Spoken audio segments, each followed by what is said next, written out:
Every 4th of July, the sky over America explodes in a familiar symphony of red, white, and blue. Across the country, from small towns to sprawling cities, we gather for parades, we fire up our barbecues, and we celebrate a single, powerful idea that was given its voice on July 4th, 1776, that all men are created equal, endowed by their Creator with certain unalienable rights, among them life, liberty, and the pursuit of happiness. That's the story we all know. It's the story of a free nation's triumphant birth, a clean break from tyranny, a moment when a new chapter for humanity began. It's a beautiful story, one that has inspired hope and revolution across the globe for nearly 250 years. But it's not the whole story. It's not even close.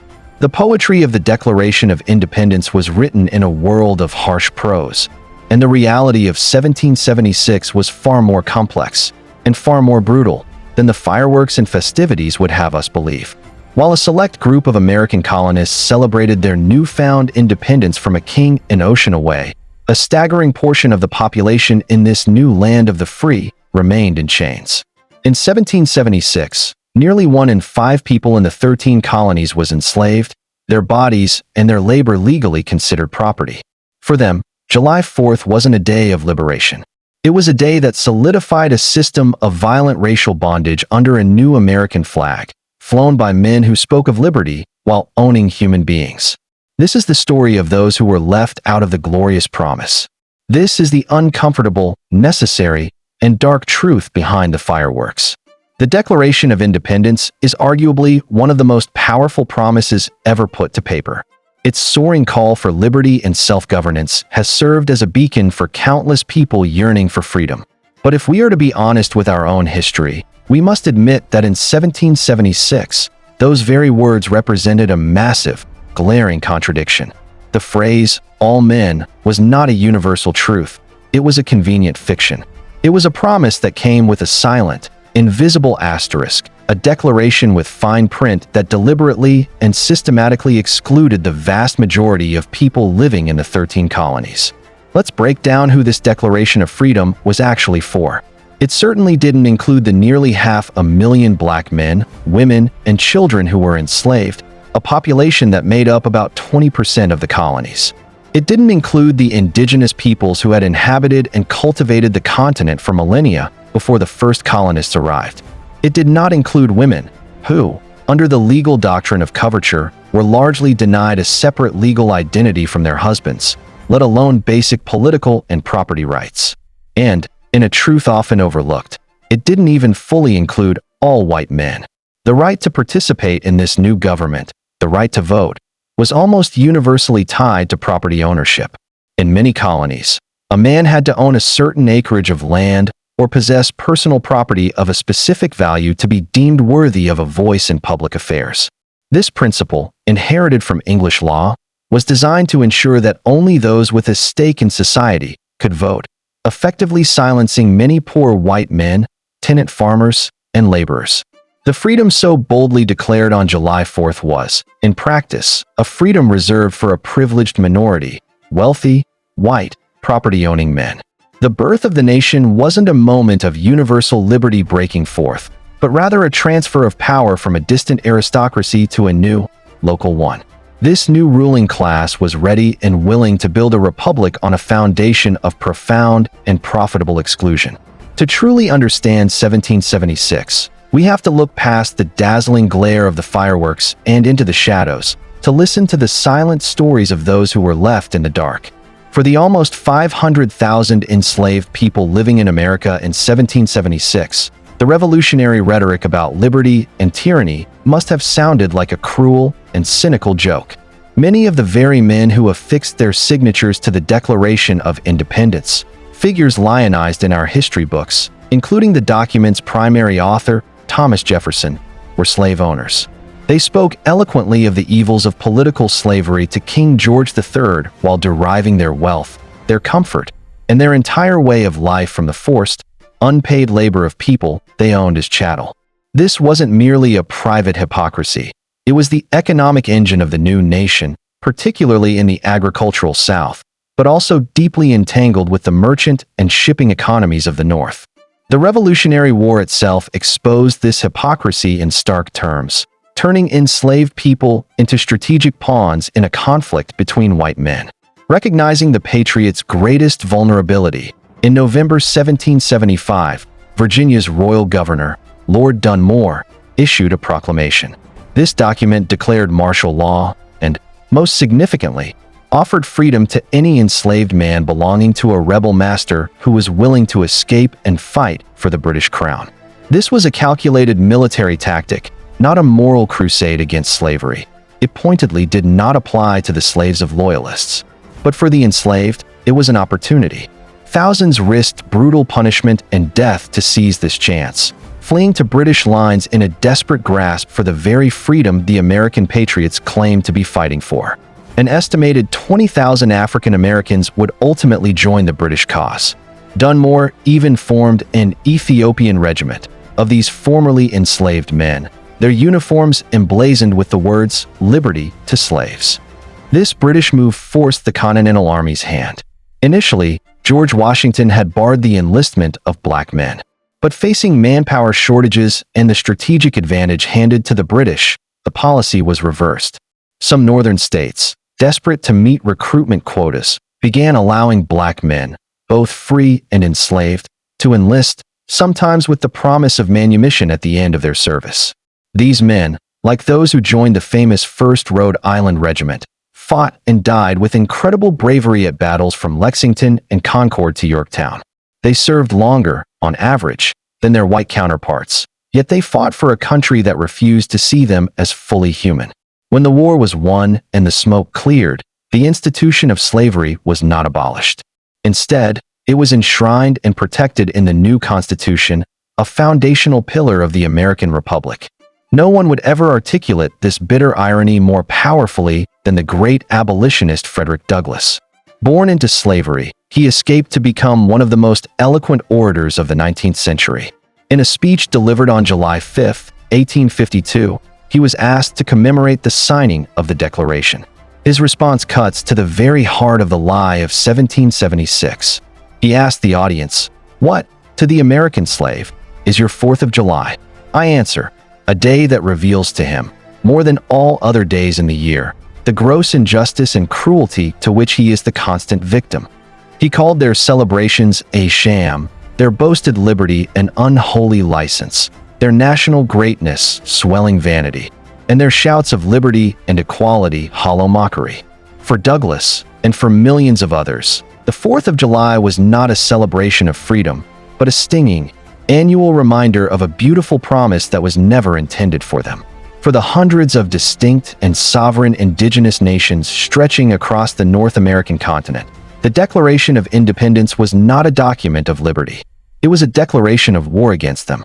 It signaled a terrifying future, one of relentless, violent, and unchecked westward expansion, no longer restrained by British policies that had, at least on paper, attempted to limit colonial settlement beyond the Appalachian Mountains. The revolutionaries' pursuit of happiness was inextricably linked to the taking of native land. You don't have to search for hidden meanings or read between the lines. The justification is written right there in the document itself.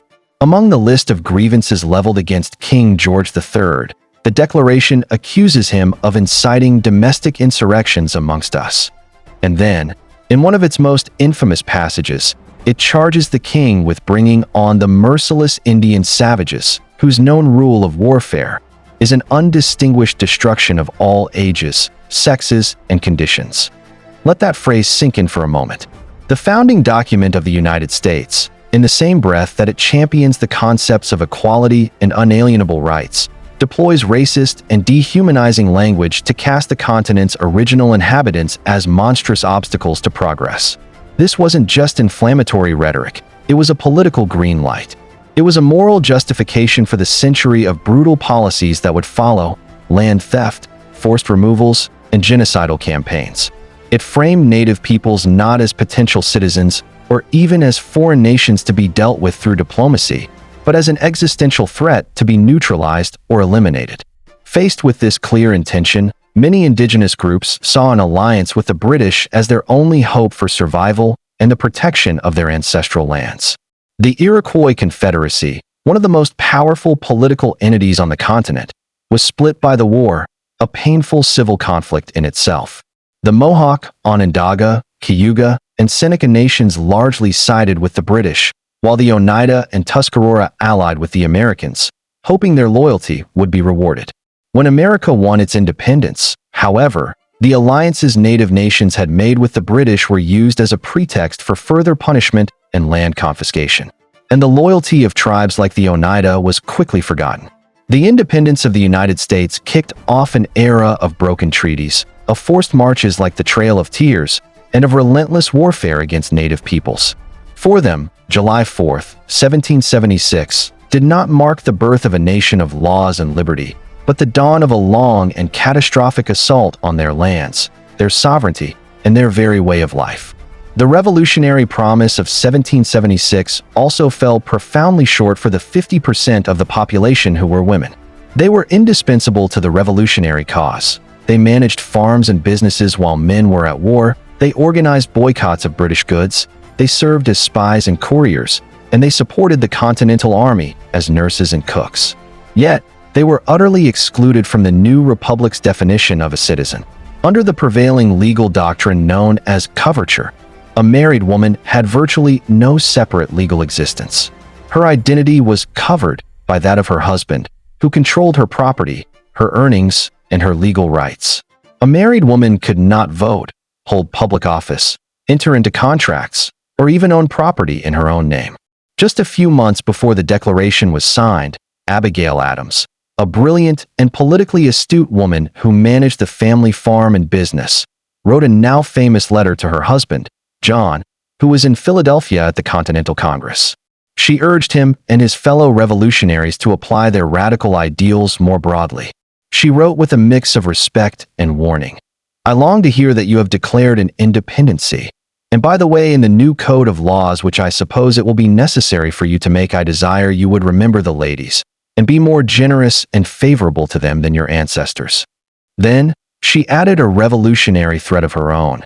If particular care and attention is not paid to the Lidies, we are determined to foment a rebel ion, and will not hold ourselves bound by any laws in which we have no voice or representation. It was a powerful and prescient call to apply the very principles of the revolution, no taxation without representation, to the women who were sacrificing for its success. John Adams's response was not one of a fellow revolutionary, but of a dismissive patriarch. He wrote back that he cannot but laugh at her extraordinary code of laws.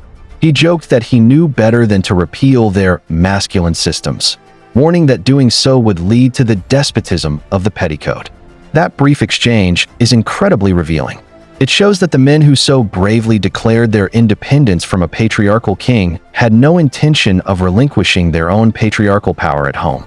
The tyranny they opposed was a political one exercised from afar, not the domestic and legal tyranny they exercised over their own wives and daughters. For American women, the revolution secured freedom for their husbands, fathers, and sons, but it left the structures of their own subjugation firmly in place. It would take another 144 years of relentless struggle, of fomenting their own rebellion, before women would finally win the right to vote. The history we are often taught is incomplete, a simplified and sanitized version of a much more complicated past.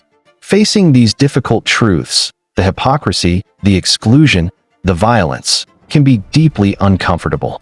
It complicates the simple, heroic story we like to tell ourselves about our nation's origins. But understanding the full, unvarnished picture, the magnificent ideals alongside the brutal realities, is the only way to honestly assess who we were and to consciously decide who we want to become. This isn't about erasing history or assigning blame to the present. It's about making our understanding of history whole. If any of this was new to you, let us know in the comments what you found most surprising or challenging. The goal is not division, but a deeper, more truthful understanding. Let's keep the conversation going with respect, curiosity, and a shared desire for truth. The hard truth of July 4th, 1776, is that the United States was born a paradox, a republic founded on the radical ideal of human liberty by men who owned other human beings and denied freedom to millions. The self-evident truths it proclaimed were not applied universally. The freedoms it promised were not a gift bestowed upon all, but a prize that had to be fought for, bled for, and demanded by every excluded group over the next 2.5 centuries. The struggles of enslaved people, indigenous nations, women, and the propertyless are not footnotes to the American story, they are central to it. In many ways, the real American story began after 1776. The defining struggle of American history has been the long, arduous, and often violent fight to close the immense gap between the nation's founding promise and its lived reality. It is the fight to make the words, "all men are created equal," finally mean everyone. And it is a battle that continues to this day. So, as we reflect on what this day truly means, perhaps we should see it not just as a nation's birthday, but as the beginning of an unfinished journey. It marks the start of a long, difficult, and ongoing project to build a more perfect union. The question is not just who was free back then, but what we must do now, in our own time, to ensure that the profound and beautiful promise of liberty finally, and truly, belongs to us all.